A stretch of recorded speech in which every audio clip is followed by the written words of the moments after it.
I remember when I was a kid, my dad said something to me after we were talking about a business or a product or something that somebody made or offered for sale, and he says, people will vote with their wallets. And I was pretty young, I didn't understand exactly what that meant, and so after we talked about it though, it stuck with me, this idea that people would demonstrate how well they valued something by deciding whether or not to pay for it. And that always stuck with me. I really thought that was such a great way to think about people demonstrating what they see as important. Here's where I want to take them in a different direction today. We all demonstrate things that are important by how we use our time.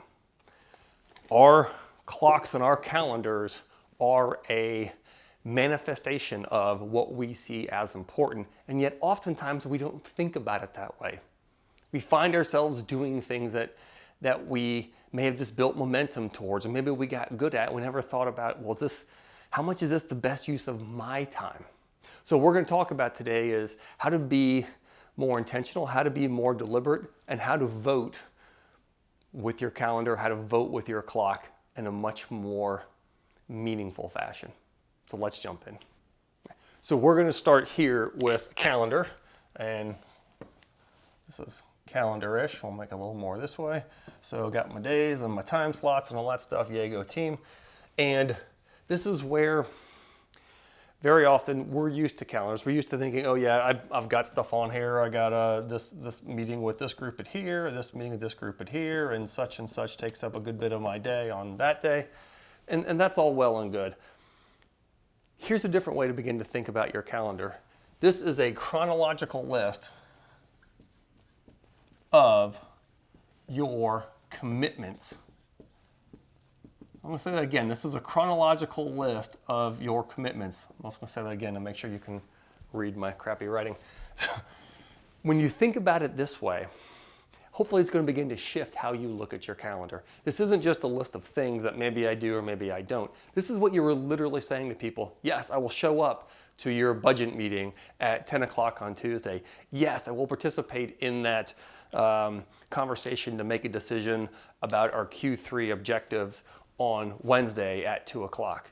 You're making a commitment to somebody else. You're making a commitment to yourself. You're making a commitment to the business on what you're going to do at a particular time. Now, I threw something in there that I slid in kind of subtly, and I want to come back to it. This is not just a commitment to other people. This is to you, and this is to others. So one of the ways that I encourage you to begin to use your calendar more deliberately is don't just put stuff on here for your interactions with other people. Put things on here for you. So if you want to have time to work out in the morning, put that on the calendar. This is my workout time. I want to make sure I take lunch or I take a walk in the middle of the day. Block that off on your calendar. That's important to you. Make sure it shows up. Best friend, and I do this with several of my really good friends. I have a repeating lunch or a dinner meeting. Yep, that's on there. Second Tuesday of the month. Andrew, I'll see you out there, brother. Third Tuesday, I'll see you out there, Richard. No problem. I just put that on my calendar.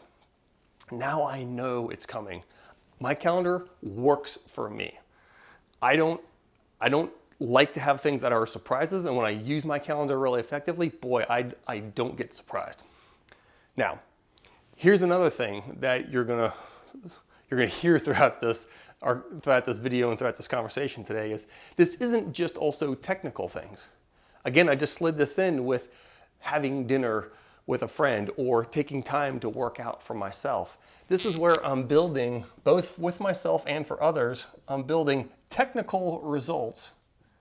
So I'm creating a work product, and I'm also building relationships. So now I'm devoting time to things that are important. I want to continue to build my relationship with my friend. I'm going to put that on the calendar. I want to make sure that that budget meeting goes well. I'm going to be there. That's a technical result. And if you think about it like this, when I go to that budget meeting, I'm also demonstrating to people that this is an important use of my time.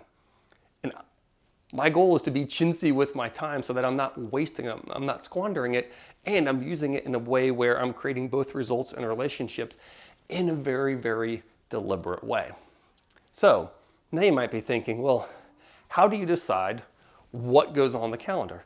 I am so glad that you asked. What we're going to pair with this is something else you've probably seen from Stephen Covey. He's got it in his book, 7 Habits of Highly Effective People. I've also heard it called an Eisenhower matrix. Generally, I've heard it just called the important versus urgent matrix. So it's a square. These are the things that are urgent on the left, high urgency on the left, low urgency. These are the things that are important. So high importance, low importance, high urgency, low urgency. Great. So this is what's generally called block 1 and 2 and 3 and 4. Now, if you were to look at your work day, you would likely find that this high importance, high urgency, this is actually fairly rare. We'll use an analogy. Use a different framework. If you're at home and your kid falls down the stairs, breaks their arm, that's important and urgent. Like everything else stops. You take them to the hospital.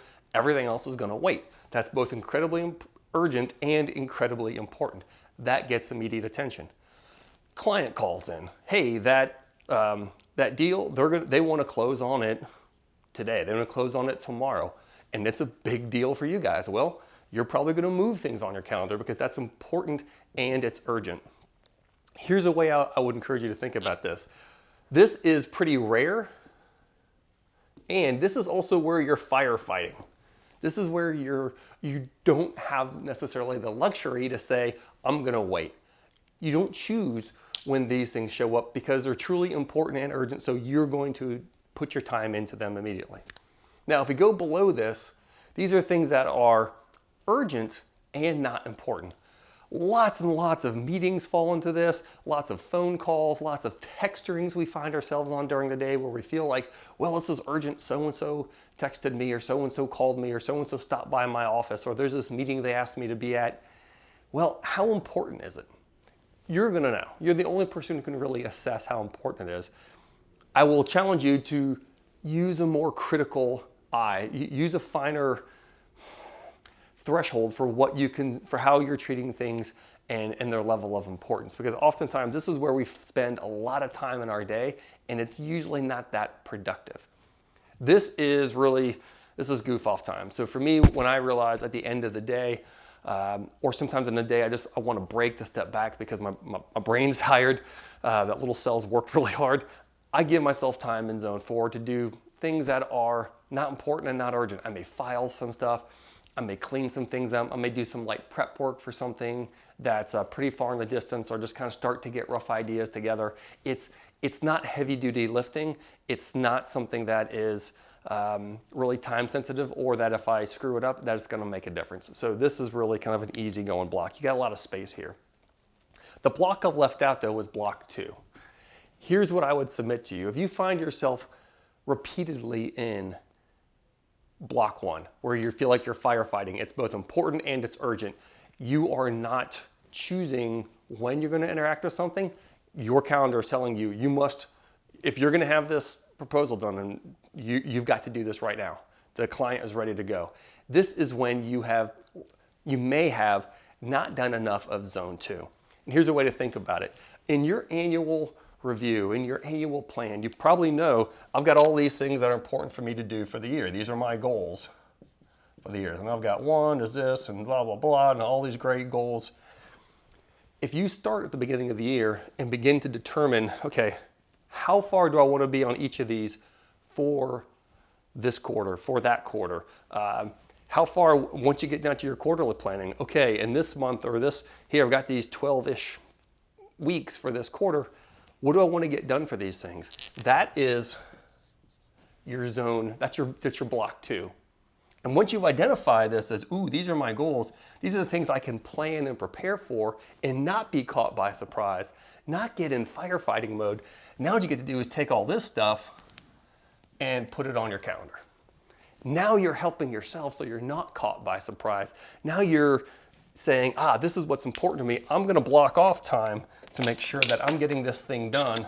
I'm going to spend a couple hours on that Monday afternoon knocking out or working on goal number 1.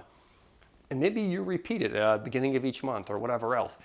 What's more important to focus on than exactly how you set it up is the fact that you do set it up and that you carry through. Because if you think about it, these goals and objectives, and I have done this, so I'm gonna say this, and I'm not throwing stones at anyone else besides myself, man, I have gotten to August and gone, hey, wait, what were my goals and objectives for the year?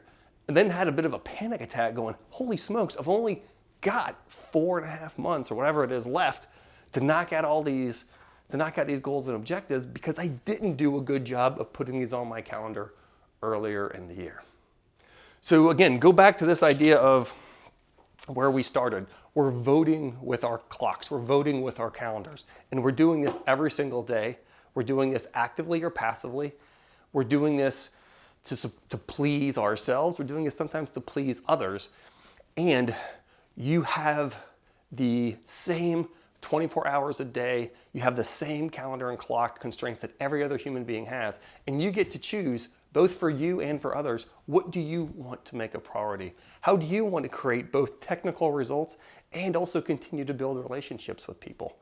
So that calendar stuff I talked about, where I go to dinner with buddies, I absolutely do that. That's not something I just make up for a video. I choose to do that because I want people to know that our time together is important and I care about building and maintaining those relationships with them. And because of that, I'm going to put that on the calendar.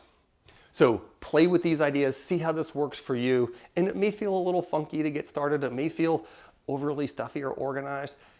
Start somewhere and begin to think about how you're using these tools so that you're keeping yourself on track. Remember, you're the person first and foremost who's going to benefit because you're going to be working ahead of time, not feeling like you're firefighting last minute. Oh my gosh, got to get this done real quick.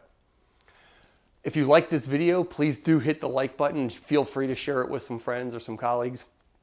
If you find this content valuable, you can also go to wingspanperformance.com, hit the subscribe button right on the homepage. You'll get both videos like this and also our written blog content that comes out every week.